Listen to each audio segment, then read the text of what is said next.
Additionally, rock and roll legend Leon Russell is receiving a ton of tributes this morning. Before the world said Leon Russell farewell, he carried a fact that was never widely reported. It had to do with George Harrison. Together, these two icons performed at one of the most significant musical gatherings. The popularity of the song, the celebrity, and the music were all visible. However, what Russell saw behind the scenes was really startling. When the lights were off, the people were gone, and the strain was too much, Russell knew what Harrison was truly like. You would be shocked to learn this fact about Harrison's private life. Harrison and Russell's legendary collaboration. Two musicians who were already regarded as experts in their respective fields met in August 1971 at a time that would alter the definition of rock cooperation. George Harrison and Leon Russell shared a stage during one of the most ambitious live performances in the history of the genre. Although the evening appeared to be a celebration, it was actually the result of a lot of effort, rehearsals, late nights, and constant problem-solving with music.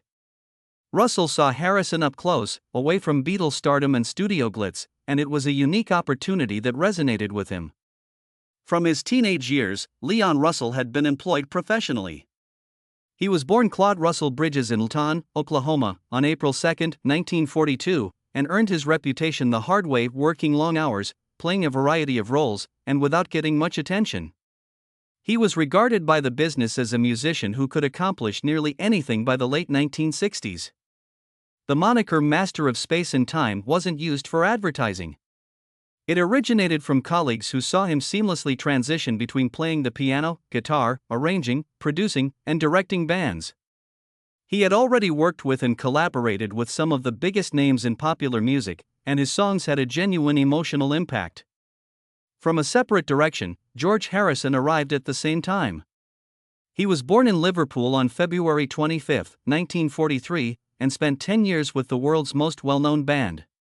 As the Beatles' guitarist, he had developed from a reserved junior member into a songwriter who could compete with McCartney and Lennon in terms of musical ability.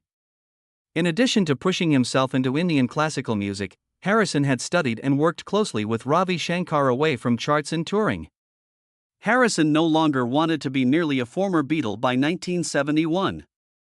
He intended to make deliberate use of his power.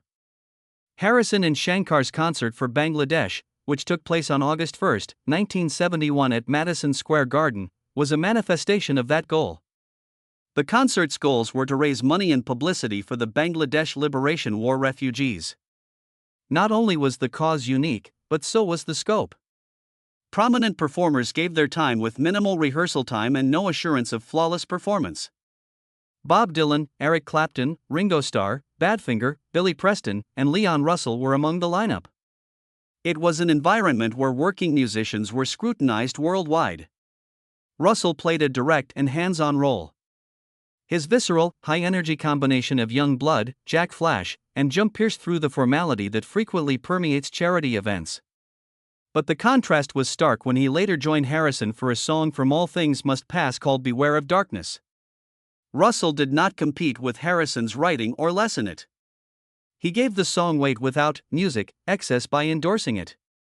Russell was renowned for his ability to strike a balance between taking the lead and staying out of the way. Harrison also undoubtedly took notice. Harrison wasn't merely performing at the performance. Few musicians ever deal with the kind of pressure he was. He was in charge of the cause itself, managing the sound of the music and organizing the performers.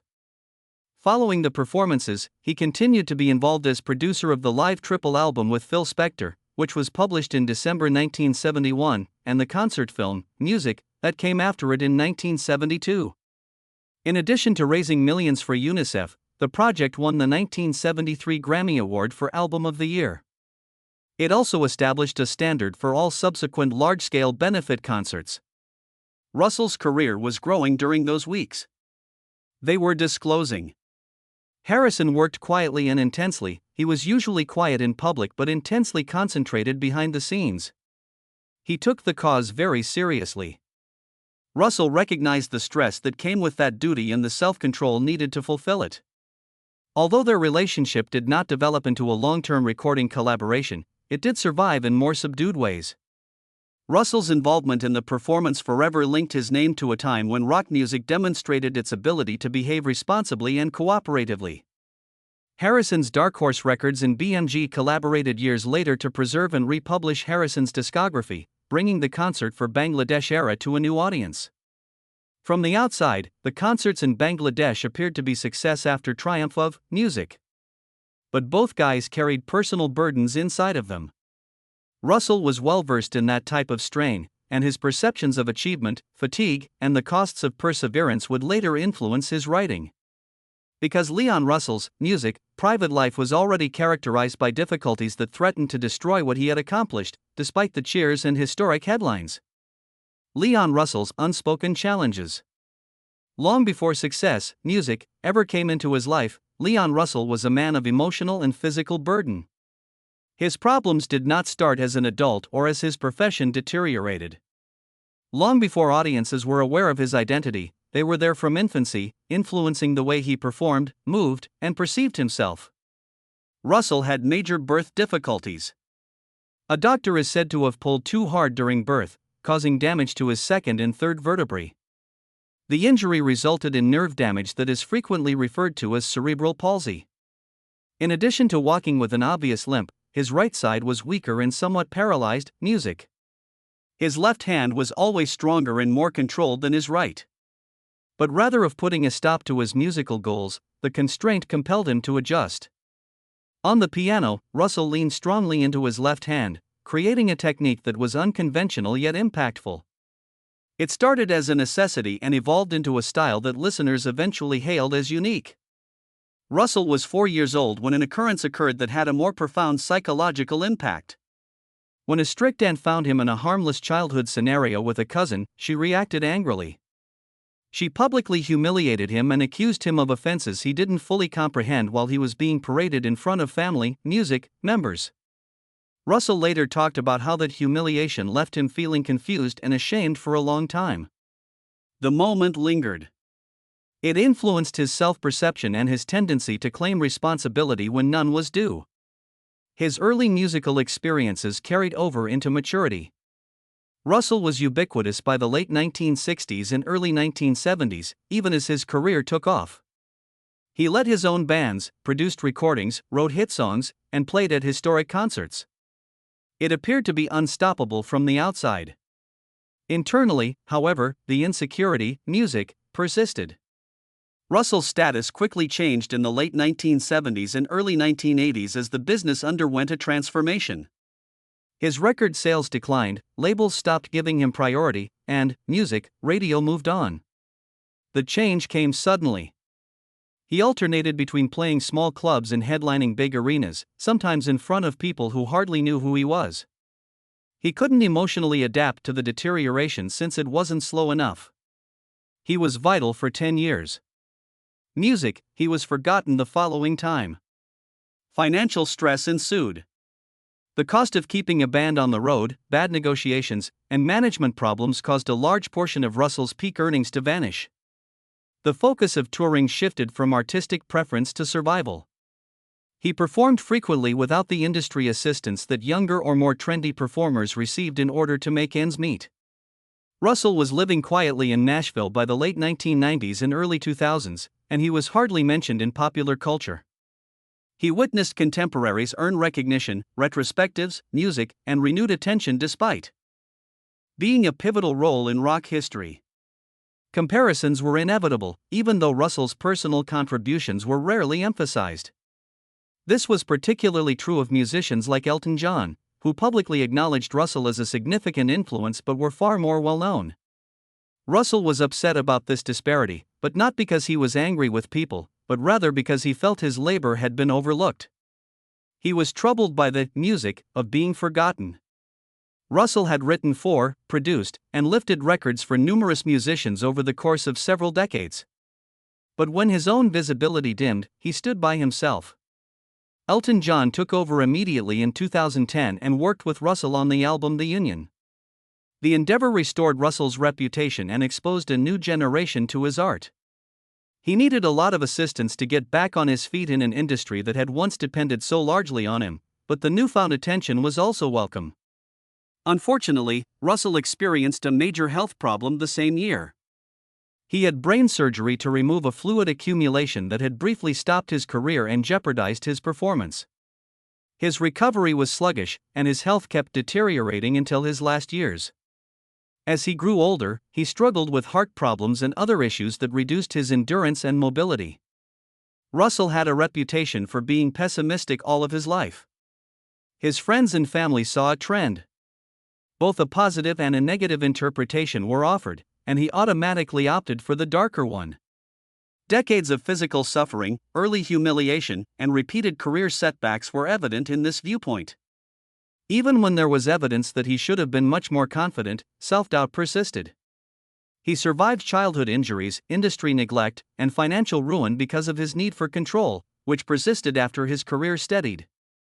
It accompanied him into corporate transactions, unions, and innovative decisions where loyalty was put to the test and arguments became public.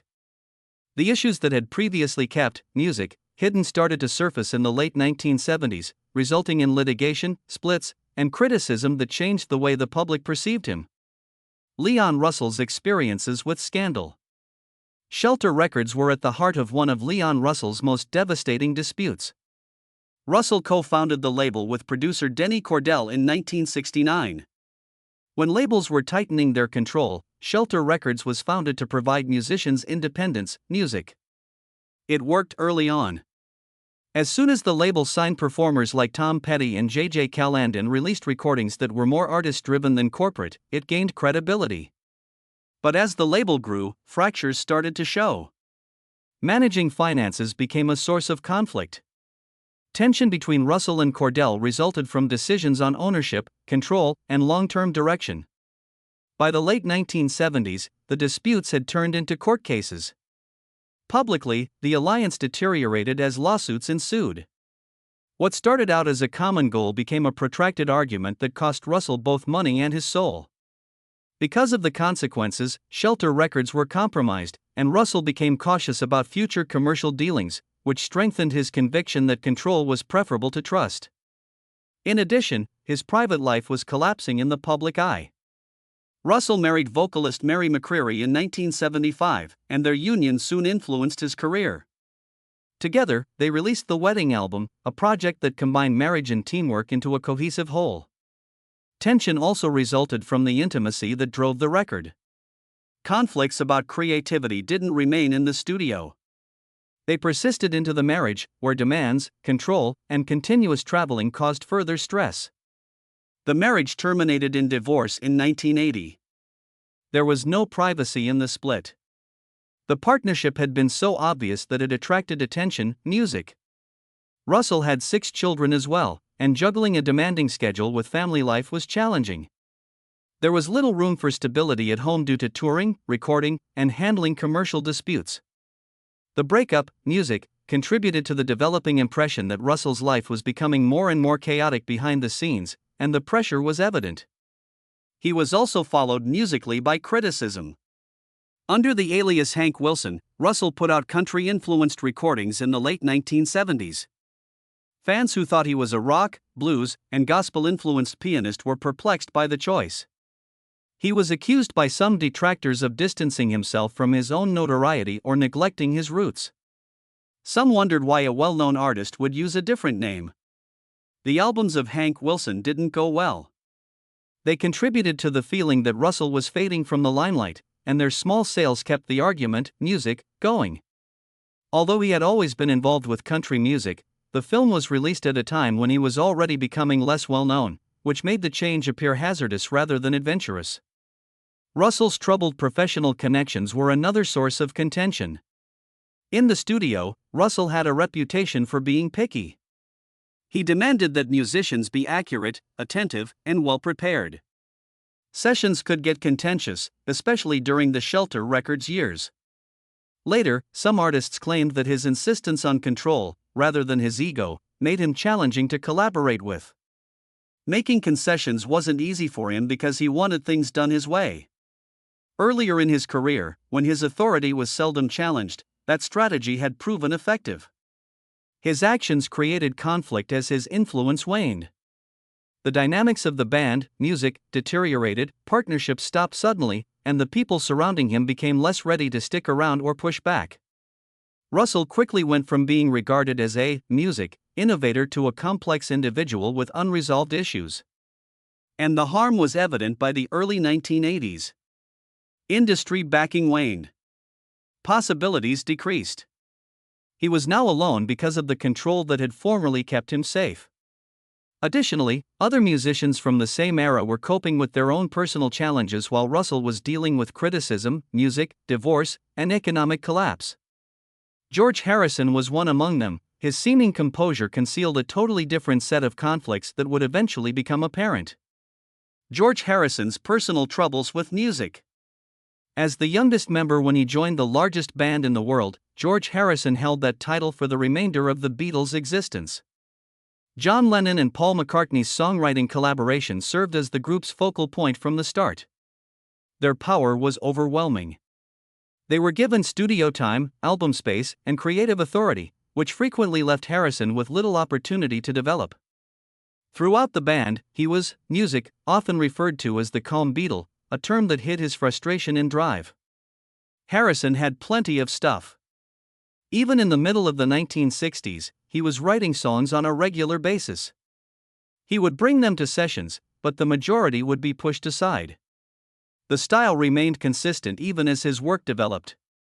No matter how good his submissions were, he was only given 1 or 2 tracks on several albums. It was not a question of skill. Later, songs like Something and Here Comes the Sun demonstrated that his songwriting was on par with the greatest of the time. But in the Beatles' heyday, he had to fight just to be heard. Slowly the rejection grew. Due to a lack of space, Harrison accumulated dozens of songs that were never included on Beatles LPs. That creative blockage turned into a continual cause of conflict. Extended studio sessions frequently resulted in Harrison performing guitar parts for songs composed by others while his own compositions waited in the background. As the band ventured into more creative area, where his ideas may have flourished, the imbalance made him feel underappreciated. Personal disputes were fueled by those frustrations. As Paul McCartney became more assertive in controlling arrangements and performances, Harrison's relationship with McCartney became particularly tense. It became more and more apparent that rehearsals were power clashes rather than teamwork. Harrison rarely succeeded in pushing back, sometimes silently, sometimes, music, directly. The tension changed when John Lennon was involved. Harrison's increasing spiritual concentration collided with Lennon's lifestyle, evolving beliefs, and combative nature. Though not always present, their unresolved issues led to distance, music, instead of settlement. Even fame became a subject of contention. Unlike some of his bandmates, Harrison never embraced Beatlemania. He was worn down by the unrelenting attention, the yelling masses, and the lack of privacy, music. It felt more like enduring turmoil than sharing music while on tour. He frequently talked about feeling stuck in the celebrity lifestyle and unable to function normally in society. He was driven outward by that discomfort. Harrison started going to India to study Indian philosophy, music, and spirituality. His affinity for Indian culture was neither a passing trend nor a ploy. He was a devoted student who developed close relationships with musicians and teachers, bringing these influences into his life and work. The discipline, philosophy, and sitar provided a structure that was absent from celebrity. The struggle continued even after then. Harrison's identity was shaped by his love to Hinduism and Krishna awareness. He attempted to distance himself from the very things that shaped his public persona while maintaining a comfortable lifestyle, property, and international fame. It was challenging to reconcile those contradictions. His career required prominence and influence, but spiritual discipline required humility and detachment. He attempted, occasionally unsuccessfully, to bring the two together. Harrison was carrying years of unresolved music angst by the time the Beatles started to fall apart. He had developed as a songwriter but lacked the room to properly express it. He had achieved spiritual stability while remaining under public observation. He was well known and wealthy, yet he didn't have the peace he desired. However, George Harrison's personal life was not spared in his quest for peace. As his inner life became increasingly complicated, his marriage subtly started to fall apart. At the height of Beatlemania, in 1966, he wed Pattie Boyd. From the outside, they appeared to be the ideal couple, young, well-known, and respected. But tensions quickly increased within the partnership. The marriage was stressed by Harrison's frequent travels, changing priorities, and increasing use of illegal substances. Infidelity contributed to the disintegration, which exacerbated the animosity and emotional detachment. Boyd subsequently talked of feeling alone and living in the shadow of Harrison's notoriety and his inward shift toward spirituality, which frequently left little space for her. Before a much more visible breakup occurred, the marriage gradually declined without a clear breakup. Eric Clapton, one of Harrison's closest pals, was that fracture. Clapton didn't try to conceal the fact that he was madly in love with Boyd. He freely expressed his affections for her, composed songs about her, and pursued her when she was still married to Harrison. A personal triangle was formed as a result, and it became visible to the public. Boyd's final departure from Harrison for Clapton transformed the private anguish into a public spectacle that was keenly monitored by tabloids. The betrayal was severe. Despite a subsequent reconciliation and a complex friendship, the harm persisted between Harrison and Clapton. Numerous levels of trust, both personal and marital, have been violated. And the episode confirmed Harrison's music perception that loss was frequently a part of intimacy. One of the most talked about personal controversies involving him was The Consequence. Harrison saw more stability after his second marriage to Olivia Eris. Olivia escaped the instability that plagued his first marriage because she understood how to handle the demands of celebrity. However, it was not immune to issues. Harrison's subsequent health issue put more strain on the relationship, and public scrutiny never completely subsided. Harrison's usage of illegal substances was one of the biggest problems he had as an adult. Harrison was not an exception to the experimenting that was prevalent in his circle in the 1960s and 1970s. Music, some drugs contributed to his spiritual awakening, exposing him to new ideas and changing the way he thought about music and meaning. But controlling it soon became challenging. Substance abuse impacted his capacity to stay emotionally present, focus, and form connections. In times of disillusionment with fame and the music industry, the distinction between escape and exploration, music, became more hazy. Those musical habits didn't go away right away. The pull of excess persisted even as his spiritual commitments grew stronger, leading to paradoxes that he found difficult to resolve. Harrison had a traumatic event in December 1999 that destroyed whatever sense of personal security he may have had. After breaking into his house, an intruder brutally assaulted him. There were severe injuries, and the experience had a long-lasting psychological effect. Harrison survived, but his life was altered by the assault. Long after physical injuries healed, his sense of vulnerability persisted, security grew, and privacy shrank even further. Health issues were not far behind. Harrison had smoked heavily for a large portion of his life, and eventually, music caught up with him. He was given a throat cancer diagnosis in 1997. He was obliged to slow down and avoid public life as a result of his treatment. The disease unfortunately came back later in more severe forms, such as lung cancer and finally a brain tumor. Harrison virtually completely withdrew from the public eye as his health deteriorated. Public appearances grew infrequent. The recordings slowed. Once the center of attention, the man now walked with deliberate care, saving time and energy. The fame that had once dominated him became less important as survival became the top priority. Although a lot of this happened in private, some of it came to light through news reports, legal actions, and controversies, creating a controversy that, music, continued to follow even as he made an effort to distance himself from it. George Harrison's debates. George Harrison, who had spent a large portion of his life attempting to avoid conflict, was drawn into a long string of disagreements that dogged him even after the Beatles disbanded. He had his greatest solo success, which led to one of the most agonizing moments. Harrison published the song My Sweet Lord in 1970 with the intention of expressing spiritual unity and devotion. Shortly after it became a worldwide smash, Bright Tunes Music sued, saying the song was too similar to the Chiffons' He's So Fine. Harrison denied intentional plagiarism, but the court, music, determined that he had unintentionally copied the earlier tune. The case continued for years. Harrison spent a lot of money on it and expended a lot of emotional energy on music. The idea that his sincerity had been compromised was just as painful as the decision itself. Harrison's songwriting became quite cautious after the decision. He questioned melodies, postponed releases, and openly expressed concern about accidentally hearing the same thing twice. The issue permanently damaged his credibility as a writer and turned into one of the most well-known plagiarism instances in music history. There were other issues besides that litigation.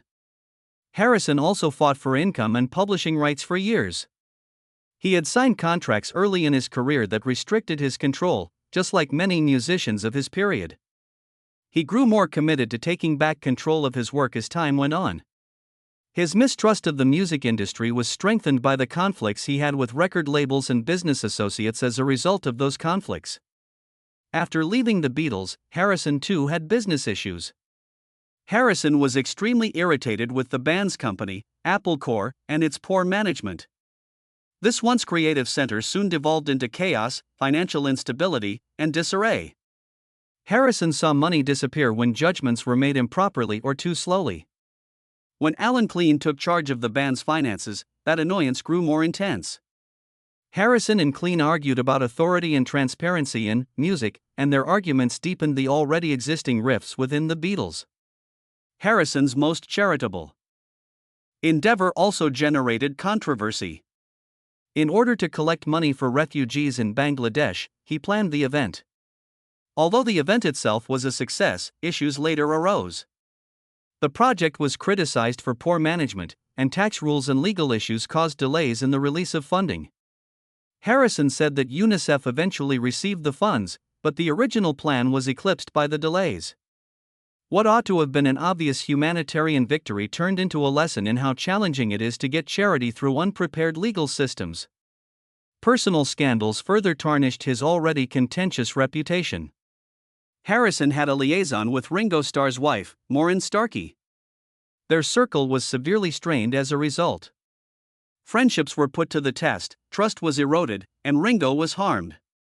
Despite the men's final reconciliation, the episode left a legacy of lingering tension and strained relationships already strained by commercial conflicts and celebrity.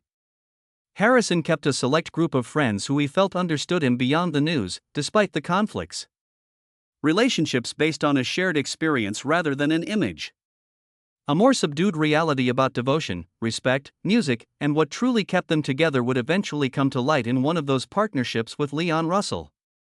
The reality of Harrison and Russell's friendship.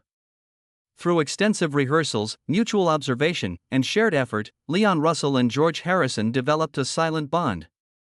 They had distinct upbringings, different worldviews, and different perspectives on music. However, they saw a strong quality in one another right away. Harrison's cool authority impressed Russell. Harrison did not dominate or lead by volume.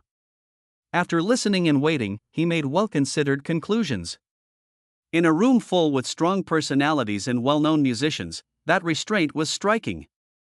Russell had spent years with musicians who were motivated by urgency and, music, ego. However, he saw that Harrison was feeling different.